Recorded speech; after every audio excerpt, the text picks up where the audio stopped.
sorry for where I come from. Just where that's all behind me. Grown too strong, I don't go down easy. Living for grace, the best I can. I'm a Jesus girl. All the way. I'm a Jesus girl. You changed my heart. I'm a Jesus girl. Ooh, fall forward, up and over. If I go, it's only higher. No matter where I stand up, it's always on the Lord's side. 'Cause I've been reading. Jesus girl. Jesus girl. Happy Wednesday, guys. It is that time again. I hope thus far your day has been rocking the planet. Your week, matter of fact, has been flipping along fantabulously. And I pray that as you go about your day, you don't let nobody kill your vibe or steal your joy. I pray you remember we are people of gratitude. And so that means we flip through the Rolodex of our mind, grabbing those things to be grateful and thankful for, which shifts our mood, which then dictate to us how we're going to have our attitudes, our responses, our reactions to whatever, because we control that, not the circumstances or the people around us. And so good day to you, sir. Good day to you, ma'am. I am going to title this week's message, There Ain't Enough Rocks. There ain't enough rocks. There is a scene in Forrest Gump. How many of you guys remember the movie Forrest Gump? There's a scene where the love of his life, Jenny, she goes back to the place where her pain began, where the unforgivable started, which was her childhood home, a shack, and she faced it because she understood that her issues stem from what went on in that house. She finally realized after running through life, trying this, that, and the other, that it wasn't her fault. It was, in this case, it was her father. It was those things that happened there that actually shaped and molded her and made her more likely to do the things she got involved in. And so she had this moment of clarity and she got so angry, guys. She got so angry. And understanding that it wasn't her fault, it was the offender's fault, caused this rage. And so she began to pick up these rocks and she began to throw them at this shack, her childhood home, her house. She began just throwing and throwing and throwing those rocks, furiously throwing them. And she threw them so much and so long, eventually she just exhaustedly fell into this big heap. Y'all remember that scene? She fell into this big heap as she tried to throw out all that turmoil, all the pain, all the agony, all the questions of why, and all that stuff. So she collapses in this heap in the ground. And then Forrest Gump, who was the simplest of men, said, as he stood quietly beside her, sometimes there just ain't enough rocks. Sometimes there just ain't enough rocks, y'all. What I want to talk about today is, as you picture Jenny throwing those rocks at that house, why did that abuse happen? Why didn't they love me? Why didn't they care for me? Why did they let that happen? God, where were you? Mama, Daddy, where were you? Why did this system fail me? Why did I have to suffer that? Why did I have to take the blame for that? Why did I get the consequences for that? And I didn't do it. You're throwing those rocks at that shack, that place that originated your pain. And as Jenny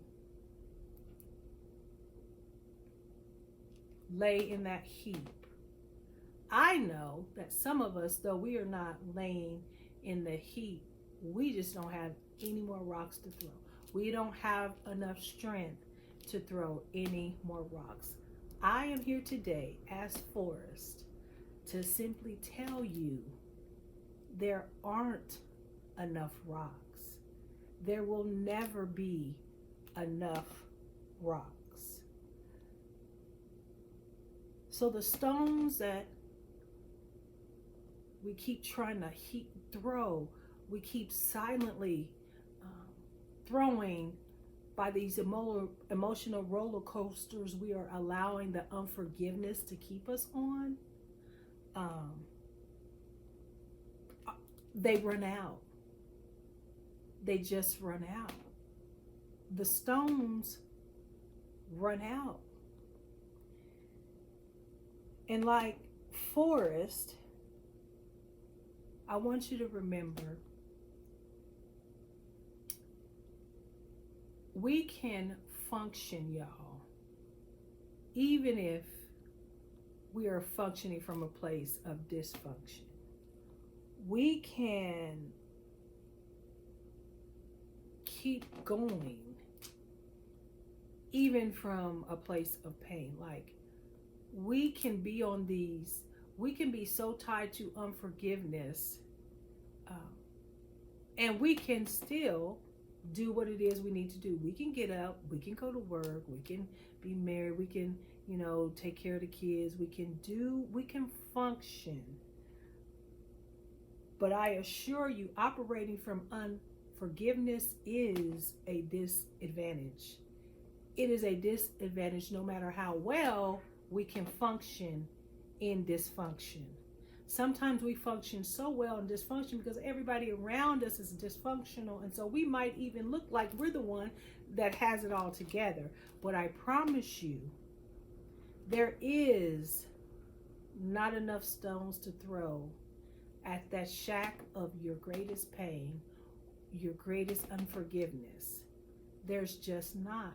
The only stone, the only rock that is strong enough to knock that thing down is the rock. God is sometimes the only way we are going to be able to forgive some of the stuff that has happened in our life. In Genesis chapter 50, verse 20, there was a guy, Joseph, who, if you know the story, his brothers, he suffered all kind of bad circumstances. They treated him bad. They sold him, and they was going to kill him. They sold him into slavery.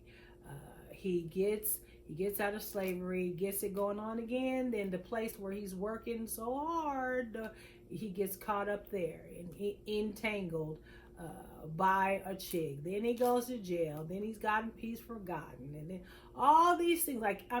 One thing after another, and it was not on Joseph. Like, it was not Jenny's fault. Like, it was not your fault. Like, it was not my fault. But those things still happen.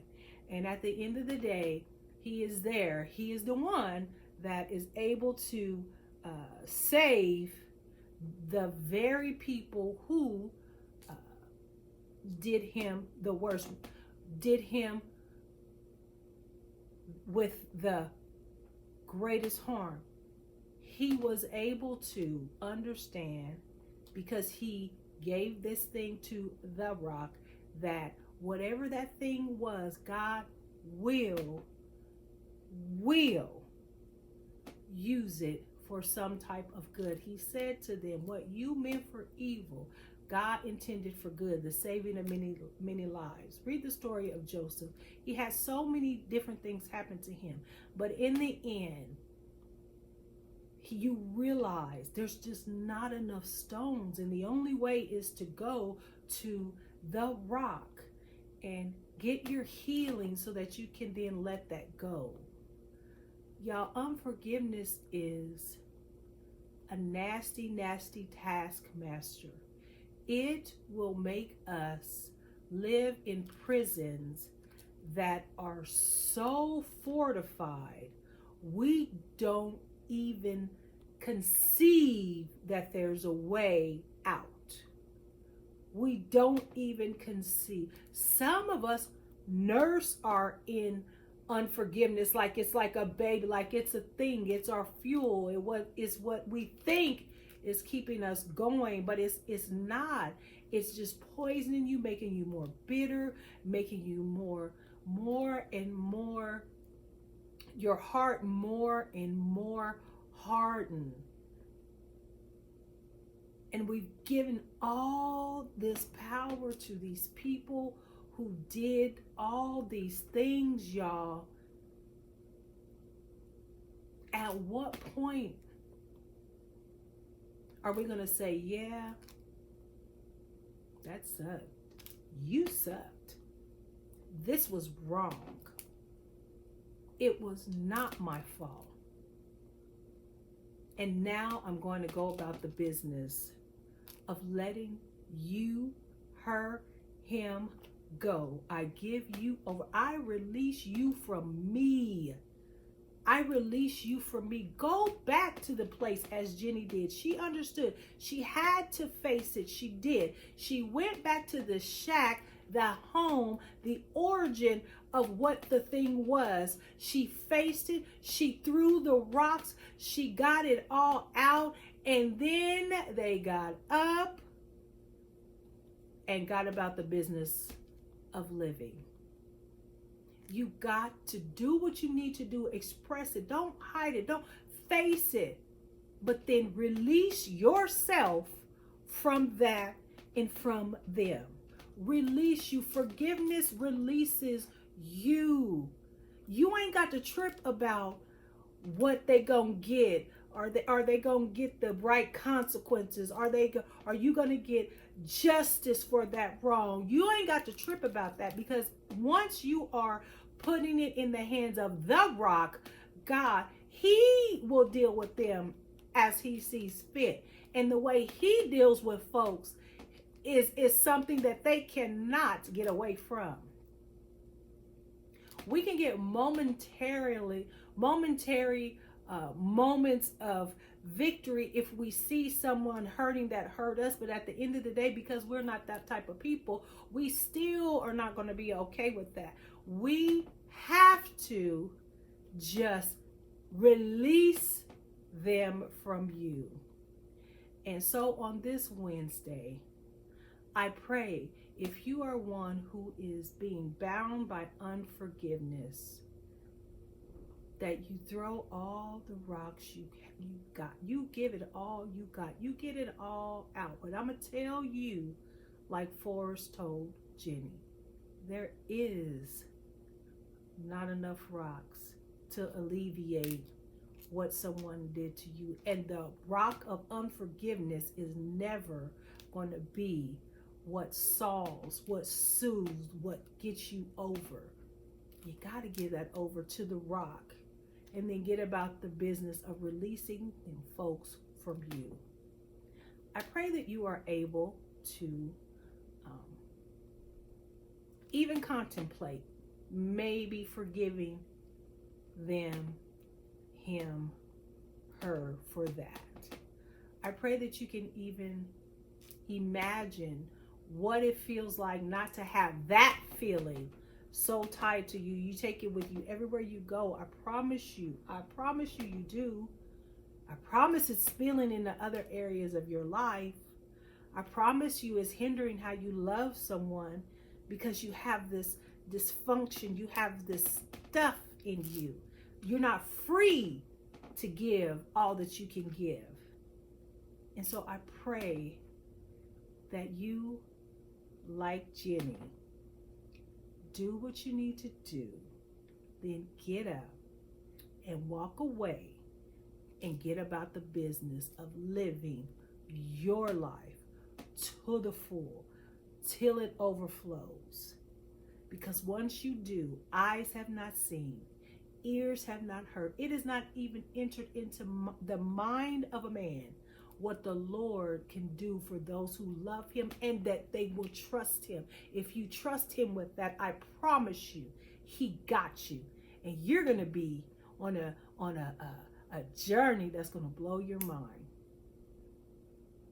Get rid of them from you and watch what happens. You guys be blessed. I'm praying for you. I love you guys so much. It is now time for Ask Pastor Pay. Remember, you can DM me with your questions or you can put them down in the chat. I will answer them. Just shoot me a video of you asking me a question and we will get you on a show. May not be the next show, but a show. So I love you guys. Be blessed.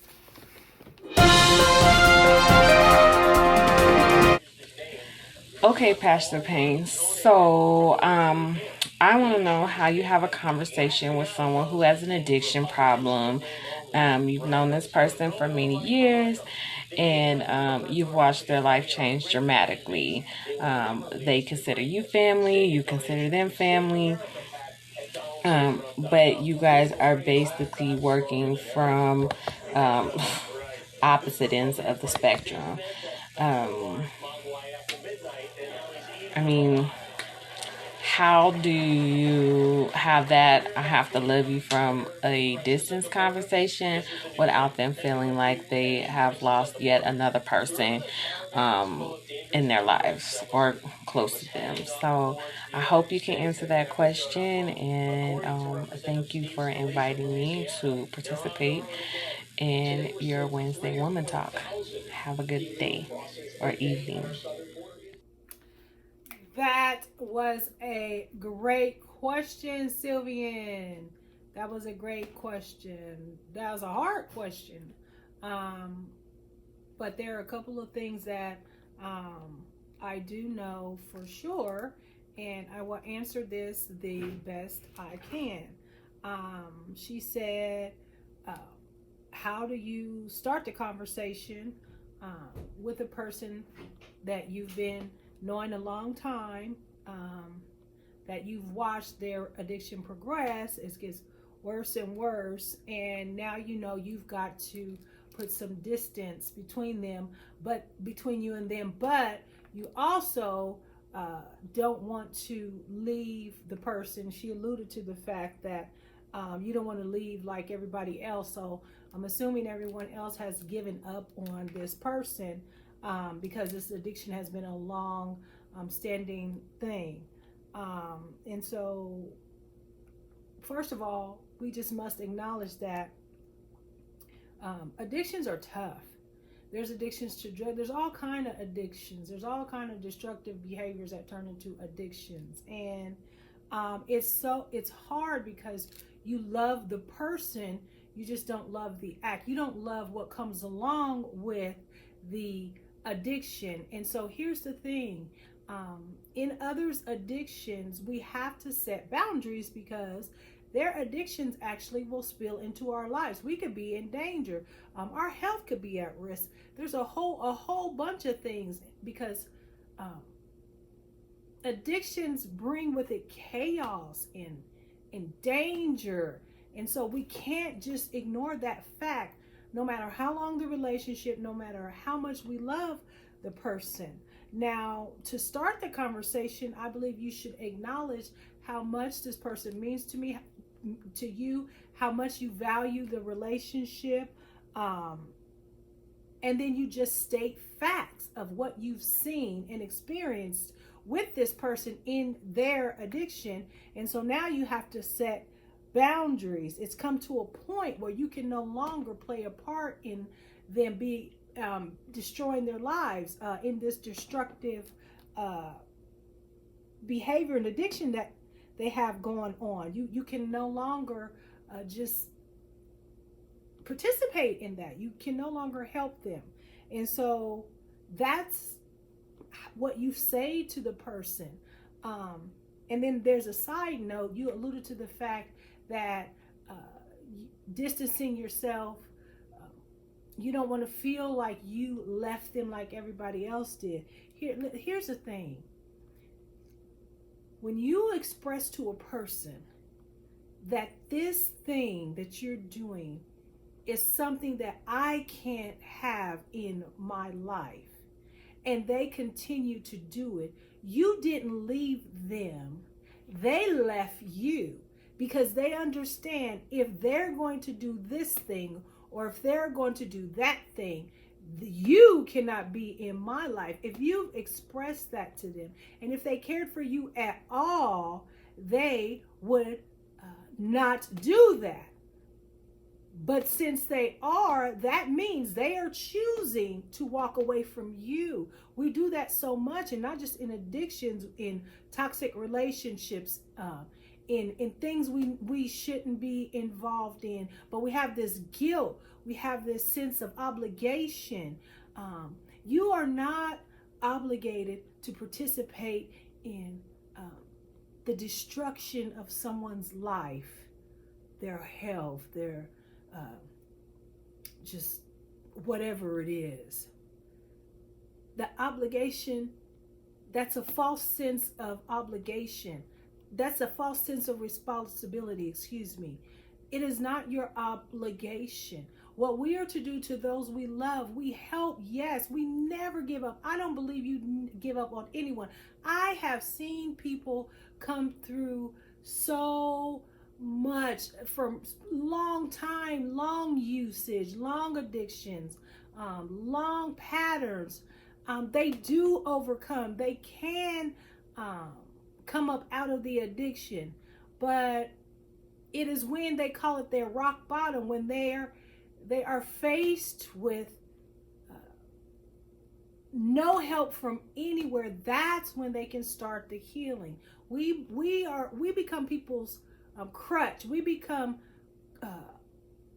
codependent because we are allowing them to depend on us in an unhealthy manner. And so when you break that tie, that's when someone has to face themselves, when they have exhausted all avenues. And so sometimes the best thing you can do is separate.